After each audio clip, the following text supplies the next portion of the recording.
Guys, Kusal നഗറിലേക്കുള്ള യാത്രാ മധ്യേ വളരെ സുന്ദരമായ ഒരു സ്ഥലം കണ്ട് ഇറങ്ങി നോക്കുകയാണ്.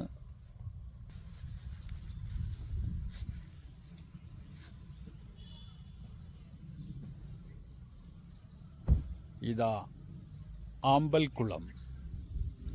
അതേപോലെ പക്ഷെ ആമ്പൽക്കുളത്തിൽ ആമ്പലില്ല.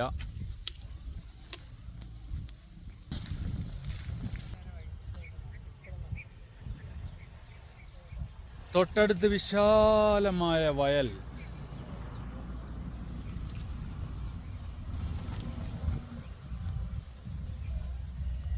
അപ്പോൾ ഓക്കെ ഗൈസ്, സീ യു.